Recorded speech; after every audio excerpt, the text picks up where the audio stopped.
इंसान का सबसे पुराना सपना आखिर क्या है? जमीन से ऊपर उठना, आसमान को छूना, बादलों पे चलना।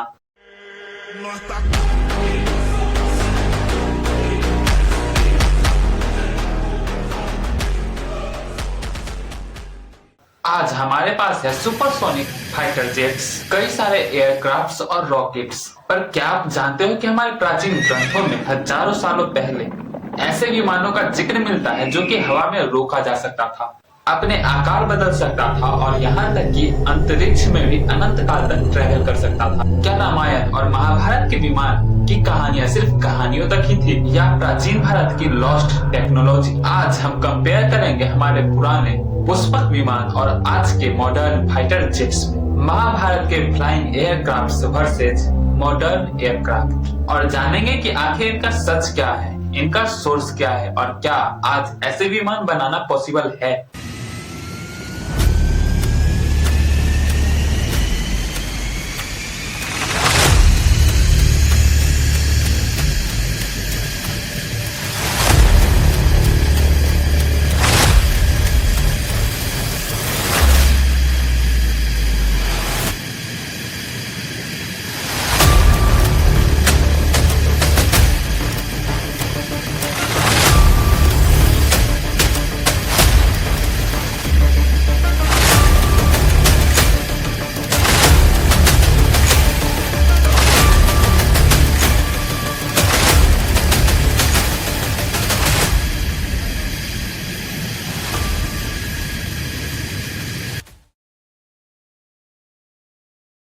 रामायण का सबसे मशहूर विमान पुष्पक विमान। इस विमान का असली मालिक धन के देवता कुबेर जी थे। रावण ने यह विमान जीत लिया और उसे लंका लेकर गया। सीता हरण में भी रावण ने इसी पुष्पक विमान का इस्तेमाल किया था और बाद में जब भगवान राम रावण को हराकर लंका पर विजय पाए थे तो उसी पुष्पक विमान से वापस अपनी नगरी अयोध्या आए थे। पुष्पक विमान की कुछ विशेष खासियत थी, जैसे इसे मन की गति से चलाया जा सकता था, यानी कि आप बस सोचो और वो अपना दिशा बदल सकता। चाहे जितने भी लोग उसमें आ जाए उसका शेप अपने आप बदल कर बढ़ जाता था, यानी जितने भी लोग बैठो साइज बड़ा होते जाता था। उसे हवा में भी कहीं भी रोका जा सकता था, बहुत ज्यादा तेजी से ट्रेवल कर सकता था, मानो जैसे आप मन में सोचो और वहाँ आप पहुँच जाओ।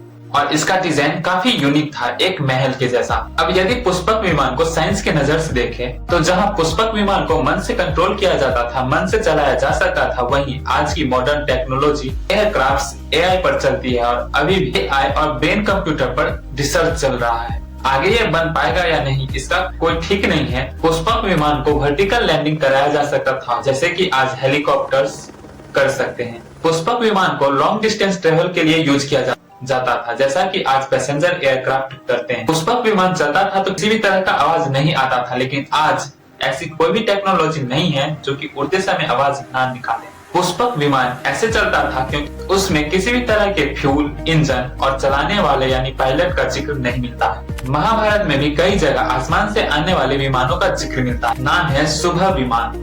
इसका डिजाइन किसी खास लड़ाकू विमान जैसा लगता है। महाभारत के इस विमान में कई सारी खासियत थी, जैसे कि अचानक से कहीं भी गायब हो जाना, पलक झपकते ही अपनी डायरेक्शन बदल देना, आकाश से अटैक करना, कभी जमीन पर तो कभी अगले ही पल हवा में। इस शुभ विमान से आज की मेट्रोलॉजी यदि कंपेयर करें, महाभारत का ये विमान इनविजिबल हो सकता था, लेकिन आज की स्टील्थ जेट्स ऐसा कर सकती है। महाभारत के ये विमान युद्ध के लिए यूज किया जाता था और आज के एयरक्राफ्ट भी यूज के लिए इस्तेमाल किए जाते हैं। महाभारत का ये विमान पलक झपकते ही अपना दिशा बदल सकता था, लेकिन अभी मॉडर्न टेक्नोलॉजी ऐसा नहीं कर सकती है, उसे समय लगता है अपना दिशा बदलने में। महाभारत का विमान मल्टी डायमेंशनल डायरेक्शन में ट्रेवल कर सकती थी, लेकिन आज सिर्फ ये एक साइंस फिक्शन है। इतना ही नहीं, और भी कई विमानें हैं जो कि पुराने ग्रंथों में देखने को मिल जाती है, जैसे कि अर्जुन का इंद्रलोक जाना, देवताओं के उड़ते हुए रथ, ये सब दिव्य विमान के रूप में ग्रंथों में बताया गया है। और ऐसे कई विमानों का जिक्र मिलता है हमें वाल्मीकि रामायण में, महाभारत में, विमानिका शास्त्र में, जो कि 1900 ईस्वी में लिखा गया था। आज के मॉडर्न साइंस कहती है कि विमान शास्त्र में जो भी डिजाइन बताया गया है आपको मुमकिन नहीं है। इस शास्त्र में जो कुछ भी लिखा गया है वो रिलीजियस या सिंबॉलिक हो सकता है, क्योंकि इसका कोई सीधा प्रूफ नहीं मिलता है। लेकिन यदि हम बात करें कि आज जो कुछ भी पहले शास्त्रों में लिखा गया है विमान के बारे में, आज वो पॉसिबल है कि नहीं, तो हम बताएंगे कुछ चीजों को। पुराने विमानों की तरह ही हम आज उड़ सकते हैं, कुछ विमानों को गायब किया जा सकता है आंखों से और वर्टिकल टेक ऑफ भी किया जा सकता है। विमानों को आंखों से ओझल किया जा सकता है आज, लेकिन पूरी तरह नहीं, जैसे कि महाभारत में किया जा सकता है। आज के एयरक्राफ्ट का शेप अचानक अपने आप चेंज नहीं किया जा सकता है। माइंड से कंट्रोल करने वाले विमान पर आज भी काम चल रहा है। एंटी ग्रेविटी यानी कि जिसपे ग्रेविटी लगे ही ना, ऐसा विमान आज तक नहीं बन पाया। अगर प्राचीन विमान सच में था तो आज उसका साइंस हमारे पास नहीं है।